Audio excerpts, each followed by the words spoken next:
Bonjour à tous et à toutes, j'espère que vous allez bien. On se retrouve aujourd'hui pour une vidéo bilan et point lecture parce que ça fait un moment que j'ai pas fait de vlog, du coup ça fait un moment que je vous ai pas parlé de mes lectures, même si ça devrait être vite rattrapé vu que j'ai vraiment pas beaucoup lu au mois d'octobre pour l'instant. J'ai lu 5 livres pour l'instant au mois d'octobre, on est déjà le 20 octobre, quelque chose comme ça, donc j'ai vraiment pas beaucoup lu parce qu'en fait, si vous me suivez sur Instagram, vous le savez déjà, de toute façon je le dis dans toutes mes vidéos en ce moment, j'ai été pas mal malade fin septembre, début octobre et du coup ça a beaucoup ralenti mon rythme de lecture. J'ai eu la grippe en fait au début du mois d'octobre et ça m'a mise totalement KO, j'arrivais pas à connecter de neurones.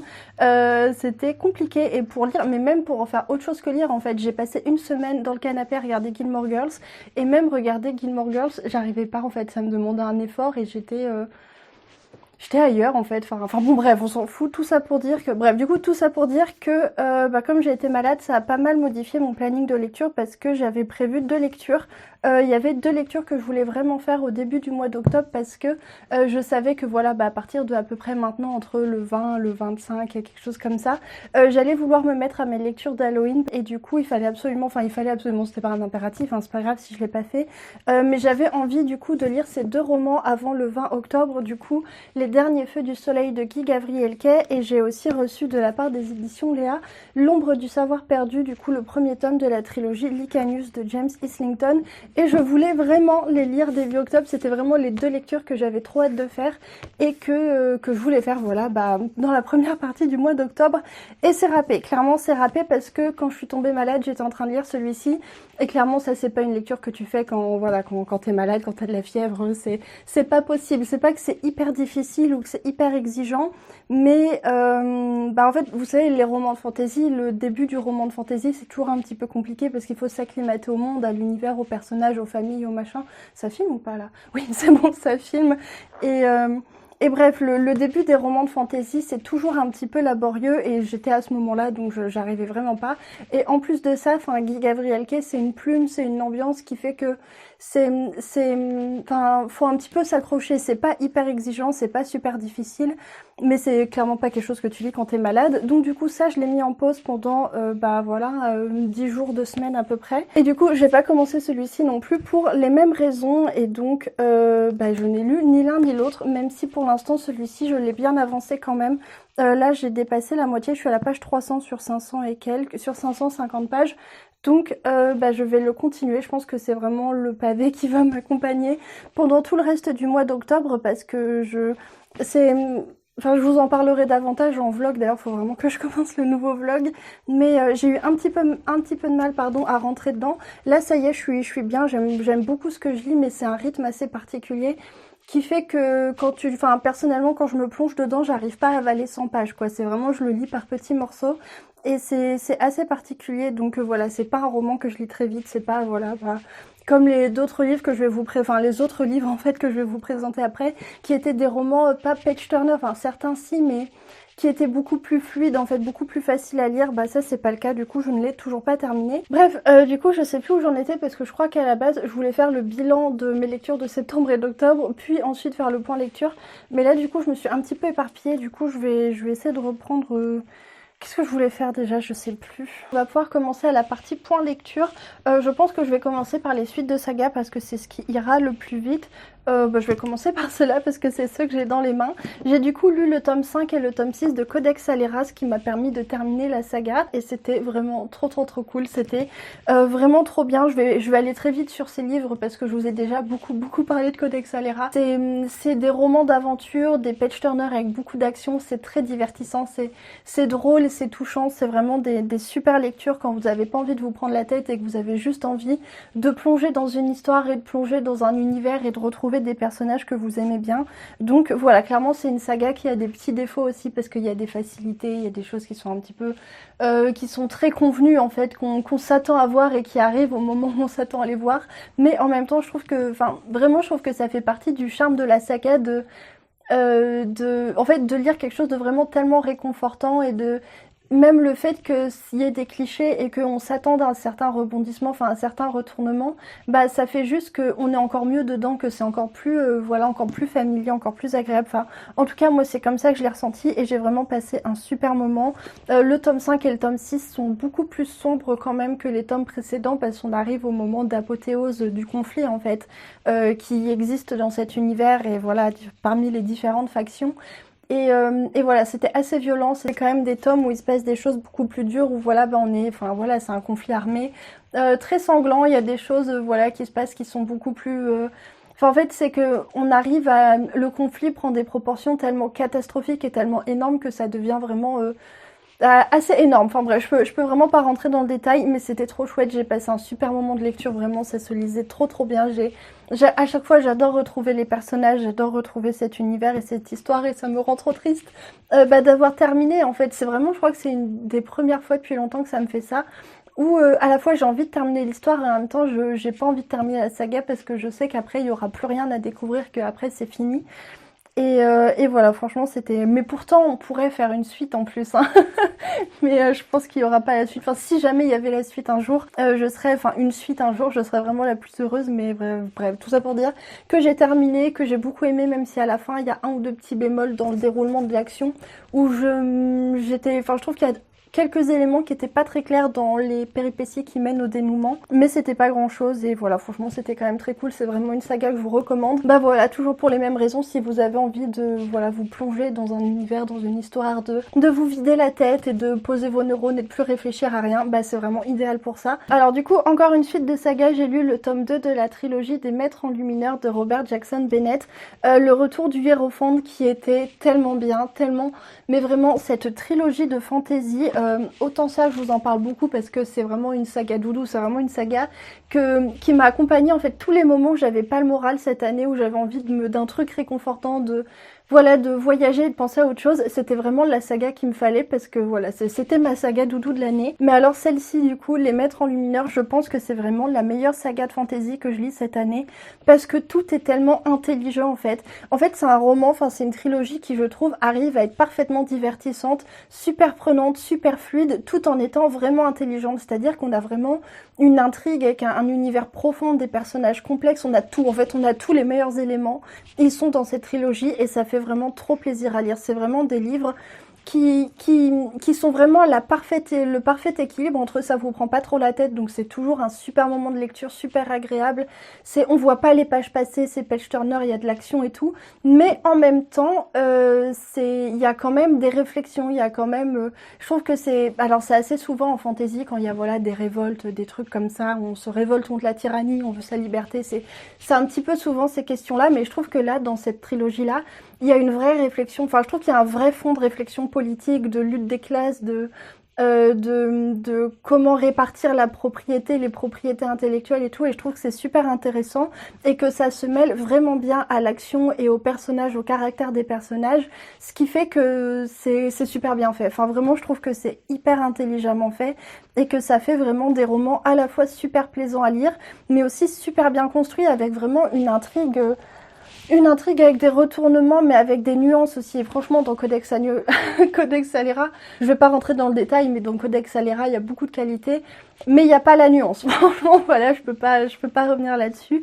Alors que là, justement, je trouve qu'il y a de la nuance dans tout, dans l'intrigue, dans les renversements, dans les caractères des personnages, les relations des personnages, et c'est vraiment génial. En dehors de ça, le système de magie est vraiment super original et il est super bien exploité. Enfin, vraiment, j'ai quasiment que des compliments à faire à cette saga parce que ça marche en fait, vraiment, ça marche super bien, je trouve, et je vois pas auprès de quel lecteur ça pourrait ne pas marcher parce que tout est bien fait en fait, et c'est pas tout est bien fait dans le genre, il a pris tous les ingrédients et il les a mis dans le bon ordre comme il faut, machin, non, c'est juste que il a trouvé une recette unique avec des trucs un petit peu connus de la fantasy mais qu'il a modifié vraiment dans un univers assez unique et voilà ce système de magie, enfin bref c'est très confus là ce que je dis, mais tout ça pour dire que c'était vraiment très cool et que le tome 2 est tout à fait à la hauteur du tome 1.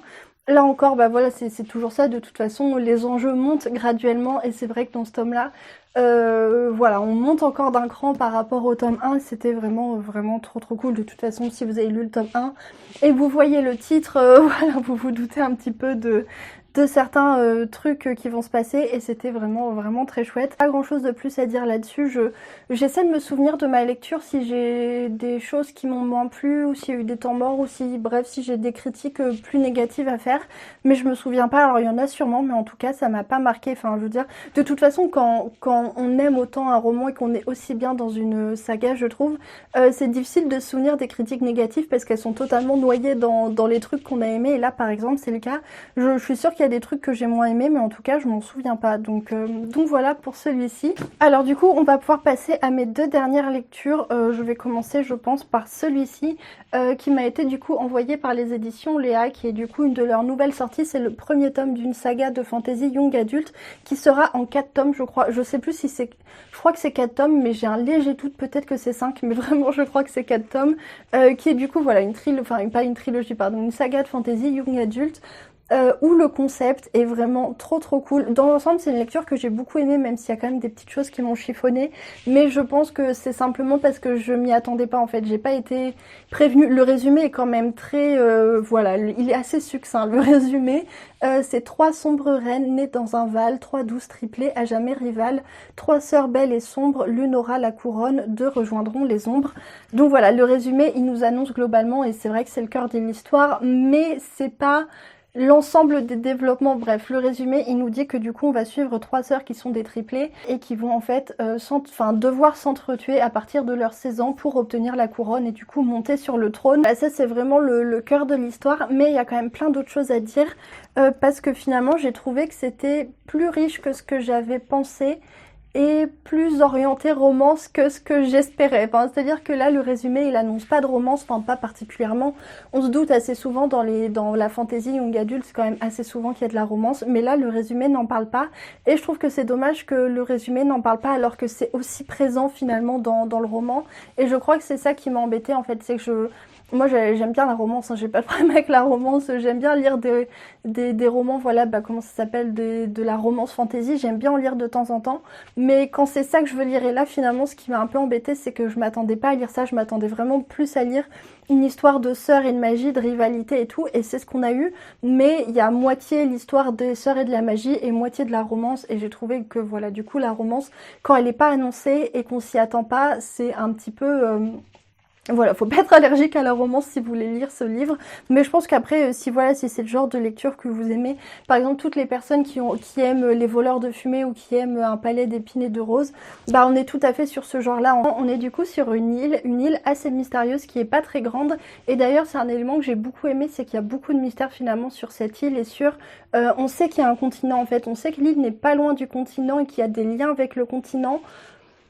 Mais on sait pas trop finalement. On sait que le continent existe et qu'il y a une relation qui existe entre l'île et le continent, mais on sait pas quoi, on sait pas quelle nature, on sait pas qui, on sait rien. Mais en même temps, on a quand même le pressentiment, enfin en tout cas j'ai eu le pressentiment pendant ma lecture que c'était important et que c'était un des éléments peut-être qui allait expliquer tous ces mystères, parce que je trouve que vraiment il y a beaucoup de choses mystérieuses qui se passent sur cette île. En fait sur cette île il y a de la magie et notamment il y a 3 types de magie.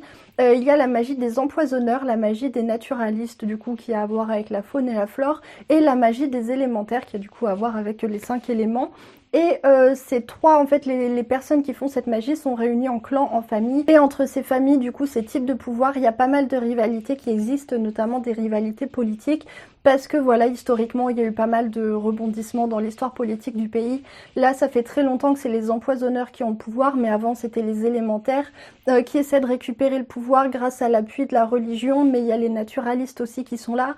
Mais en même temps, ils ont pas trop de pouvoir, mais en même temps, ils sont quand même là. Enfin bon, bref, il y a des rivalités politiques entre ces familles. Et à part la magie, du coup, l'autre grosse particularité de cette île, c'est la manière dont les reines vont se succéder, parce que c'est toujours la même chose, en fait, c'est toujours le même schéma qui se répète. On a une reine qui va avoir des enfants, qui va avoir des triplés, Chaque triplet va avoir un pouvoir différent. Il y en a une qui va avoir du coup le pouvoir d'empoisonneur, l'autre de naturaliste et l'autre d'élémentaire. Et en fait, elles vont être séparées quand elles sont enfants, envoyées chacune dans la famille qui correspond à leur magie. Et à partir de là, elles vont plus jamais se revoir jusqu'au moment où elles ont 16 ans. Parce que du coup, quand elles ont 16 ans, elles vont devoir s'entretuer puisqu'il n'y en a qu'une seule qui peut prendre en fait la couronne. Et donc du coup, voilà, il faut éliminer les deux autres. Donc voilà, on est quand même sur un type de succession assez particulier, assez radical et plutôt violent. Parce que quand même, faut le faire, de devoir éliminer ses sœurs pour prendre la couronne. Enfin, vraiment, voilà, c'est un style, pourquoi pas finalement. Pour un des mystères qui va avec ça, c'est que, enfin, en tout cas, personnellement, je me suis demandé, mais pourquoi ça fonctionne comme ça finalement, cette succession? Pourquoi voilà, est-ce que c'est une malédiction? Pourquoi est-ce que la reine, voilà, elle accouche toujours de triplés et que les triplés doivent s'entretuer? Enfin, c'est quand même assez horrible. Et on n'a pas trop d'explications, on n'a pas du tout d'explication de pourquoi c'est comme ça. On sait que c'est comme ça, on sait comment ça marche, les étapes de ces rituels, de voilà, de cette succession, parce qu'il y a, voilà, il y a des étapes, t'as la journée avec les prétendants, les machins, les trucs, enfin bref, il y a des rituels. On sait comment ça marche parce que c'est ce qu'on va suivre dans le tome 1, mais on sait pas pourquoi. Et vraiment, c'est ce que j'ai aimé finalement dans le livre, c'est que je trouve que ce tome 1, sous couvert d'être un truc finalement assez lisse, et ben finalement je l'ai pas trouvé si lisse que ça parce que j'ai trouvé qu'il y avait quand même beaucoup de mystères, beaucoup de choses cachées que finalement on nous en disait pas trop et je l'ai pas senti comme enfin, je sais pas.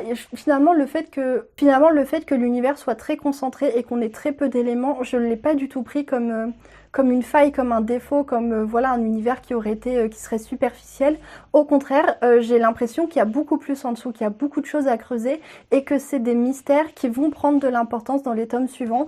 J'espère que je me trompe pas, mais vraiment, c'est vraiment le sentiment que j'ai eu à la lecture. Tout ça pour dire du coup que j'ai trouvé qu'il y avait quand même pas mal de choses mystérieuses qui sous-tendaient l'intrigue, voilà, que ce soit au niveau de pourquoi il y a de la magie sur cette île, d'où vient la magie, pourquoi il y a ces différents types de magie, je vous laisserai découvrir si vous avez envie de le lire, pourquoi la succession est comme ça et qu'est-ce que c'est que le lien entre l'île et le continent. C'est des choses qui sont discrètement présentes, mais qui sont quand même présentes et en tout cas, je crois que c'est vraiment une des parties que j'ai le plus apprécié de ma lecture, c'est de voir cet univers et de me dire que il y a peut-être beaucoup plus. Sinon, en ce qui concerne l'histoire elle-même, j'ai beaucoup aimé. En fait, je trouve que le résumé de départ, l'idée de départ est quand même très cool.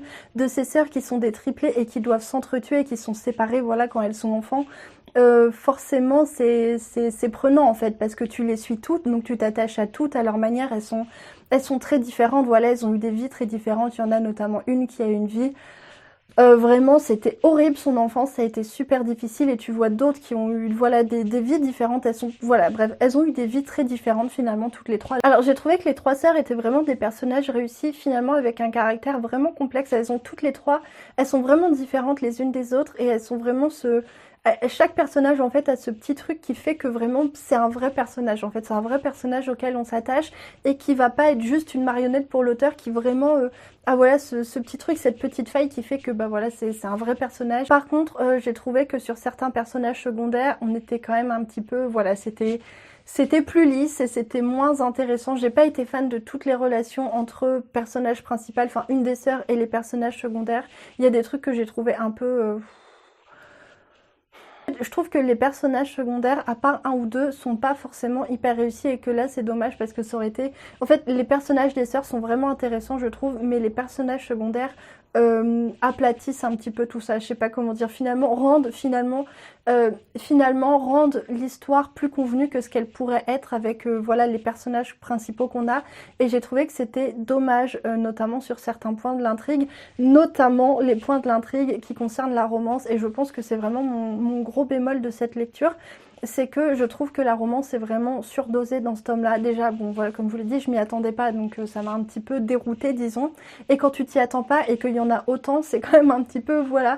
Et en fait, c'est même pas tant qu'il y ait de la romance qui m'a gênée, il y a surtout un truc que j'aime pas du tout, c'est quand t'as des relations romantiques qui viennent complexifier l'intrigue, qui sans ça serait beaucoup moins... En fait, je trouve que complexifier l'intrigue avec des relations romantiques qui se croisent, machin, comme ça, je déteste ça. Et je trouve que c'est des complications artificielles dans l'intrigue que j'aime pas du tout. Vraiment, ça, c'est vraiment un ressort que j'aime pas. Et alors, j'ai vu une critique, c'était Rémi, du coup, l'encre de la magie, qui disait que lui, il avait abandonné parce qu'il avait été bloqué par le style. Alors moi ça m'a étonnée parce que j'ai eu aucun souci avec le style, mais alors vraiment aucun. C'est-à-dire que je trouve que, alors la plume n'a rien de remarquable hein, clairement pour moi, mais par contre elle se laisse totalement oublier, c'est-à-dire que tu lis et t'oublies qu'il y a un style. Enfin moi ça m'a pas du tout gênée.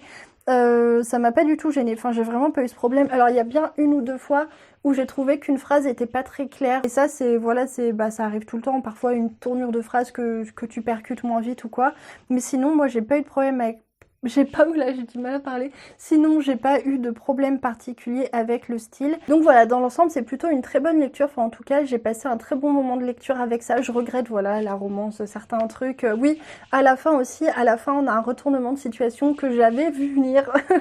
J'avais un petit peu prévu, mais c'est pas gênant parce que c'est un bon retournement de situation et j'ai vraiment hâte de voir ce que ça va donner du coup. Dans les tomes suivants, ça va être vraiment, enfin vraiment, ça donne envie de lire la suite et bon, c'est quand même le but d'une fin de roman. Et voilà, bref, dans l'ensemble, une très bonne lecture. Alors du coup, on passe au dernier roman. Il s'agit du coup de Circe de Madeline Miller. Je l'ai enfin lu, ça faisait un moment quand même que je vous disais que j'allais le lire et que je le mettais dans mes piles à lire. Et voilà, j'avais toujours repoussé le moment. Et ça y est, c'est lu et c'était vraiment une très bonne lecture. Alors par contre, ça n'a pas été le coup de cœur auquel je m'attendais. Je sais que pour beaucoup de gens c'est vraiment une lecture coup de cœur et vraiment des personnes qui l'ont adoré. Moi j'ai beaucoup aimé, mais ce qui empêche que ce soit un coup de cœur, alors peut-être que ce sera un coup de cœur avec du recul parce que c'est vraiment une excellente lecture, c'est vraiment une très bonne lecture, mais pour l'instant ce qui m'empêche de dire que c'est un coup de cœur, c'est que j'ai eu des moments où je me suis ennuyée en fait, notamment au début. Les 50 premières pages c'était trop cool et ensuite pendant une petite centaine de pages j'étais un petit peu... Bon, j'attends qu'il se passe des trucs. J'ai trouvé qu'il y avait des lenteurs. Après, c'est un roman qui a pas vocation à être plein d'action, de rebondissements et tout. C'est pas le type de roman, mais il y a des passages où je me suis clairement ennuyée. Donc voilà, c'est pour ça que c'est pas un coup, c'est pour ça pardon que c'est pas un coup de cœur.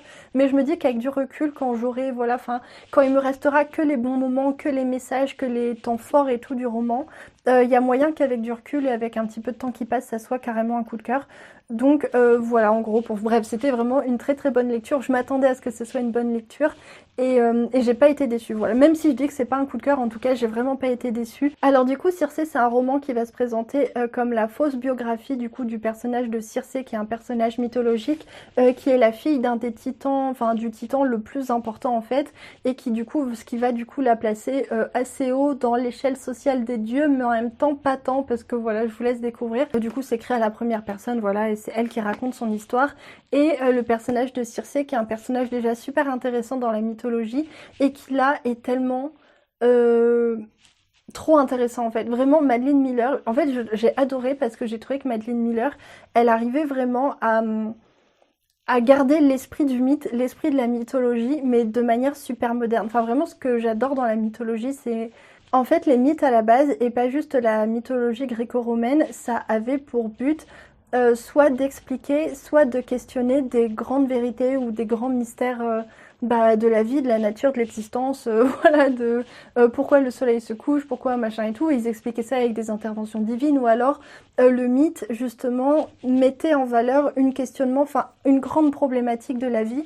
Et je trouve que c'est vraiment fascinant la mythologie, enfin toutes les mythologies sont vraiment super passionnantes. Et d'ailleurs si le sujet de la mythologie vous intéresse, je vous recommande très fort l'article d'Ursula Le Guin qui s'appelle science-fiction, quelque chose, machin, mythologie du monde moderne. C'est le premier article je crois du livre Le langage de la nuit qui est vraiment trop cool. C'est un recueil de voilà d'interventions ou d'articles d'Ursula Le Guin et dans le premier article, et du coup dans l'article en question, elle parle de la science-fiction et elle explique comment la science-fiction et la mythologie de notre monde moderne, et je trouve que enfin pour moi ça a vraiment été une révélation dans ma vie et dans ma vie de lectrice de science-fiction, mais aussi ça m'a vraiment, enfin je trouve qu'elle explique vraiment bien ce que c'est que la mythologie. Tout ça pour dire que j'ai trouvé que Madeline Miller parvenait parfaitement à trouver un équilibre entre être fidèle à l'esprit du mythe, à l'ampleur de la mythologie, et en même temps de manière moderne, c'est-à-dire en montrant un personnage qui est pas juste, parce que voilà, les personnages mythologiques, ils avaient pas de caractère vraiment, enfin, et en fait, elle donne une personnalité à son personnage, elle lui donne vraiment de la profondeur, elle lui donne une histoire,